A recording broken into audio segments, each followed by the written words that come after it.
Hello everyone and welcome back. My name is Mr. Cobalt, and in this video I'm going to be going over how to find the empirical formula. First we need to talk about what empirical formula is and compare that to molecular formulas.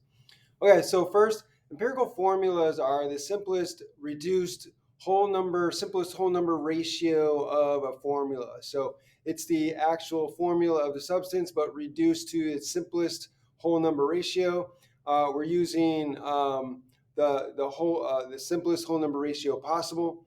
Whereas for a molecular formula, where that would be the real or actual version of the formula, and it may or may not be in simplest or most reduced form. It's just going to depend on the specific formula that we're looking at or the specific compound that we're dealing with. So here's an example. So we take benzene. This is the molecule of benzene. So you'll see that the actual molecule of benzene has 6 carbons in it, and it has 6 hydrogens in it in this ring structure. So if we were to write the formula for this, it would be C6H6 for the formula, and that would be the molecular formula. So the molecular formula for this compound is C6H6 because that is the actual formula of the substance. It actually does have 6 carbons and 6 hydrogens in the molecule. But you'll notice that this is not in its simplest whole number ratio. 6 to 6 can be reduced to 1 to 1. And when we reduce it to 1 to 1, we get CH. That then is the empirical formula. So again, the empirical formula is the simplest reduced version of the actual formula. So this would be the empirical formula for this substance here.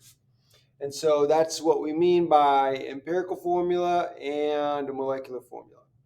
Okay, so next we're going to look at ionic compounds versus covalent compounds with regard to empirical formulas. So stay tuned. Okay, so let's look at some ionic formulas and covalent formulas. So when it comes to ionic formulas, they're always going to be empirical. The, the formula for an ionic substance is always going to be in the lowest whole number ratios possible. And that's because we're not dealing with molecules here, we're dealing with formula units, we're dealing with crystals that have a ratio of positive ions to negative ions, and that's what the formula is. It just gives us the ratio of the various ions that are part of the compound, the crystal. So we don't have individual molecules in our crystal substance, in our salts, and so they're always going to be empirical. So we have sodium chloride, NaCl. That's always going to be NaCl. MgCl2 is the lowest whole number ratio, 1 to 2. Here it's 1 to 1. And aluminum sulfate, 2 aluminums for every 3 sulfate ions. And that's the way we write our formulas for the ionic substances. For covalent formulas, sometimes it can be empirical, sometimes not. It's just going to depend on the substance that we're dealing with. So here we have substances written in their molecular formula. So we have water, H2O, we have glucose, C6H12O6, and we have something, maybe this is sucrose, C12H22O11. And so you can see that here, the water as a molecule is the number of hydrogens to oxygen in that molecule is already in the lowest whole number ratio, 2 to 1. So the empirical formula is going to be identical to the molecular formula. There's no difference. Here for glucose, the actual formula for the substance, C6H12O6, can be reduced to smaller whole number ratios. So 6 to 12 is 1 to 2, and we have 1 to 2 here. So here we have a 1 to 2 to 1 ratio in the empirical formula. So here the empirical formula is actually different from the actual molecular formula. And then here we have our actual formula, 12, 22, 11, C12, H22, O11. You can't reduce that any more than it already is. So it's already in the empirical formula. So here the empirical formula and the molecular formula are the same. Okay, so now that we've gone over the distinction between empirical formulas and molecular formulas, and hopefully it's been cleared up at this point, we're going to go into how what steps to take in order to find the empirical formula when you're given some information about the substance. Usually, you're given a percent composition breakdown of the substance. Sometimes you're given the gram amounts, but I'm going to go over the steps with you in just a moment, so stay tuned. Okay, let's go over some steps. So now I'm going to go over steps in determining the empirical formula. So what do you do when you're given a problem and they give you the percent composition of a particular substance and they ask you to find the empirical formula? Okay, so here are the steps you want to go through, and then I'll go over an example problem. So the first step is you assume you have 100 grams of the substance and then rewrite the percentages as grams. This is important because what a percent means per 100. So if you assume you have 100 grams of your substance, then the percents are going to be converted to grams, because if if 30% of my sample is carbon, and I have 100 grams of carbon, that means that 30% of 100 is going to be 30 grams. So just change the percentages to grams. That's the first step. Second step is to use the molar masses of the elements to convert the grams to moles. So now that I have grams, I want to use the molar masses of the elements to convert to moles. Why do I want to convert grams to moles? The reason is because I want my moles to be in the formula. So when you write a formula of a substance, the ratio we're looking at is a mole ratio. So water is H2O. That means for every 2 moles of hydrogen, I have 1 mole of oxygen. So the numbers, the subscripts are moles ratios. So you can use it as a mole ratios there.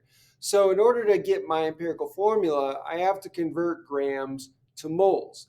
Once I have moles, I now go to the third step. And the third step is to write a pseudo formula using the moles that I just got as subscripts in my formula, in my substance, right?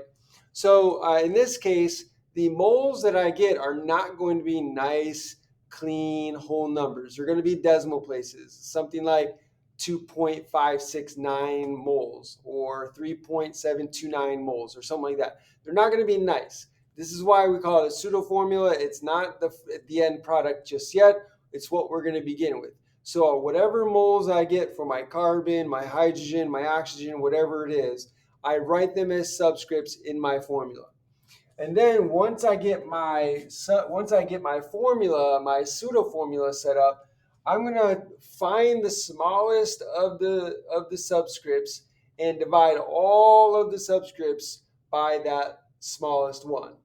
So that's the first thing. The reason I divide the subscripts by the smallest one is because the smallest one divided by itself is going to be 1, and then I'm going to get a ratio of 1 to something for the others.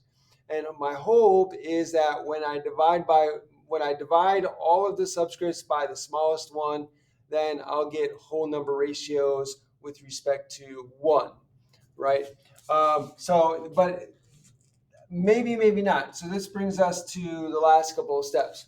So the what if I have all whole numbers? So I divide the subscripts by the smallest one, and then what if I get all whole numbers? Well, if all your subscripts are now whole numbers, you're done. Whatever you're left with must be the empirical formula. But what if I don't have whole numbers yet? So you may end up with still a fraction as a subscript.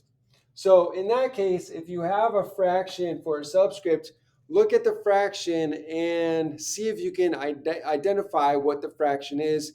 Is it a half? Is it a third? 0.33? Is it 2/3? 0.66? Is it a quarter? 0.25? Or something very close, right? If it's very close, like it doesn't have to be exactly 0.25, but it could be 0.24. It could be 0.26. Close enough. So if it's 0.26 or 0.24 or 0.25, that indicates that you've got a quarter and you can multiply by the factor of 4. If you've got 0.5 or 0.49 or 0.48 or point 51, those are going to be, that's pretty much 1/2. So you multiply everything by 2 to get rid of the fraction.